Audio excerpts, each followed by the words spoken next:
Hello friend, आज हम बात करने वाले हैं डेक्सोरेन सिरप के बारे में, जो बहुत ही ज़्यादा फेमस सिरप है दोस्तों। इसको लोग अलग अलग चीज़ों के लिए इस्तेमाल करते हैं, पर इसका एक्चुअल क्या इस्तेमाल है, किन किन बीमार में इसको इस्तेमाल करना चाहिए, साथ में इसके क्या साइड इफ़ेक्ट हैं और इसका सही खुराक क्या है या फिर सही मात्रा क्या है, कितने अमाउंट में आपको लेना चाहिए और खाने के बाद लेना चाहिए या खाने के पहले लेना चाहिए, सारा कुछ वीडियो में डिस्कस करूँगा। मैं आपको ये भी साथ में बताऊँगा कि किन किन दवाओं के साथ आपको इसका इस्तेमाल नहीं करना चाहिए। तो वीडियो को लास्ट तक देखिए, कहीं भी इसकी मत करिएगा। सबसे पहले बात करें डेक्सोरेन सिरप बेसिकली है क्या, तो ये एक टाइप का हेमाटोनिक टॉनिक है, मतलब जो ब्लड से रिलेटेड प्रॉब्लम होती है उसको ठीक करने के लिए इसका इस्तेमाल किया जाता है या फिर ब्लड को बढ़ाने के लिए इसका इस्तेमाल किया जाता है।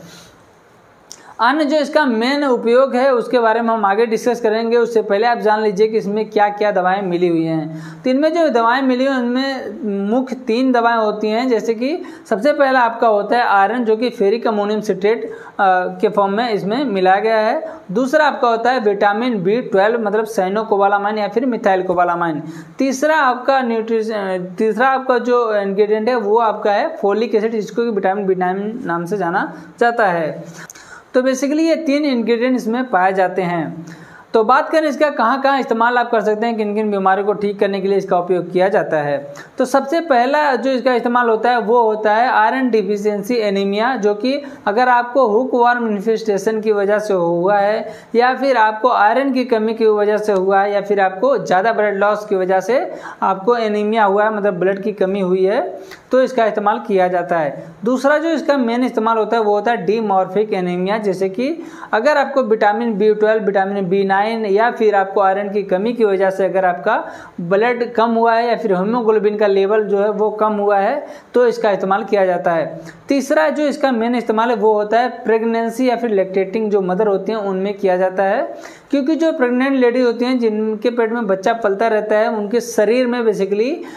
इन जो इंग्रेडिएंट जो हैं जैसे कि iron, vitamin B9, vitamin B12, इनकी कमी देखने को मिलती है, जिसकी वजह से उस माँ पे और बच्चों पर भी बुरा असर पड़ सकता है उसकी ग्रोथ पर। तो इस वजह से इसका इस्तेमाल किया जाता है ताकि उनके शरीर में किसी भी तरीके की खून की कमी ना हो।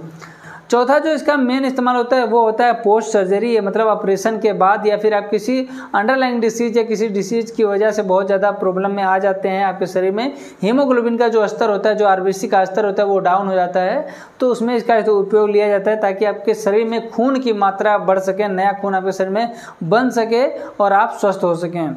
और पांचवा जो इसका मेन इस्तेमाल होता है वो आपका होता है अगर आपको भूख नहीं लगती है, आपका वजन घटते चला जाता है, आपके शरीर में खून की कमी होती रहती है, आपके हाथों पैरों में अगर दर्द रहता है, आपको चिड़चिड़ापन की प्रॉब्लम होने लगी है, आपका जो कंसंट्रेशन है वो बराबर नहीं लग पा रहा है, ध्यान नहीं लग पा रहा है, आपकी आंखों के नीचे काले घेरे आ गए हैं, तो ये बेसिकली जब आपके शरीर में खून की कमी होती है तो ये सारे लक्षण देखने को मिलते हैं। कुछ लक्षण जैसे कि अगर आपके हाथों पैरों में जलन होती है और शरीर में आपके हाथों पैरों में झुंझुनाहट होती है, तो ये बेसिकली विटामिन B12 की कमी के लक्षण होते हैं। तो इन सभी में भी इसका उपयोग लिया जाता है, जिससे कि बहुत ही अच्छा रिजल्ट देखने को मिलता है। अगर भूख नहीं लगती है तो ये भूख भी आपकी बढ़ा देती है, जिससे आपका वजन जो है वो धीरे धीरे बढ़ने लगता है और आप स्वस्थ होने लगते हैं। तो ये बेसिकली इसका इस्तेमाल होता है। तो अगर आपको शरीर में विटामिन B12 की कमी की वजह से जो लक्षण आते हैं वो नज़र आ रहे हैं, या फिर आयरन की कमी की वजह से जो लक्षण नज़र आते हैं वो आ रहे हैं, या फिर विटामिन B9 मतलब फोलिक एसिड की कमी की वजह से जो लक्षण नज़र आते हैं वो नज़र आ रहे हैं, तो उनमें भी इसका आप उपयोग ले सकते हैं, जिससे कि आपका जो स्वास्थ्य है वो और अच्छा हो जाएगा, आपके शरीर में नया खून बनेगा और आपका स्वास्थ्य बहुत बेहतर हो जाएगा।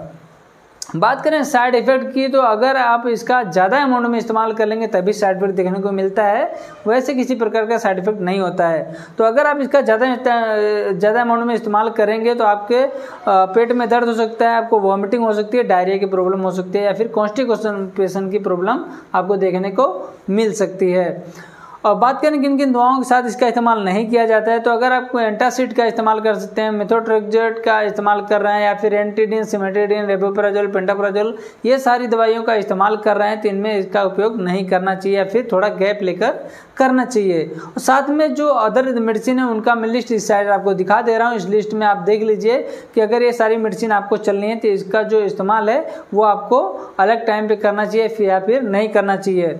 और अगर आप इस्तेमाल करना चाहते हैं तो डॉक्टर से संपर्क जरूर करिए कि आप ये दवाएं चल रही हैं तो इसको आप किस टाइम में उपयोग आपको करना चाहिए। बात करें कितने अमाउंट में इसका इस्तेमाल किया जाना चाहिए, तो अगर जो आप एडल्ट हैं तो आपको 1 टेबल स्पून मतलब कि 10 ml का इस्तेमाल आप खाने के बाद कर सकते हैं, और जो बच्चे होते हैं उनमें 5 ml का इस्तेमाल किया जाता है सुबह शाम खाने के बाद। दोस्तों वीडियो अच्छा लगा तो वीडियो को लाइक करिए, शेयर करिए, चैनल को सब्सक्राइब कर लीजिए, क्योंकि मैं ऐसा ही वीडियो डेली अपने चैनल पर लेकर आते रहता हूँ। मिलते हैं नेक्स्ट वीडियो में, तब तक के लिए जय हिंद, वंदे मातरम।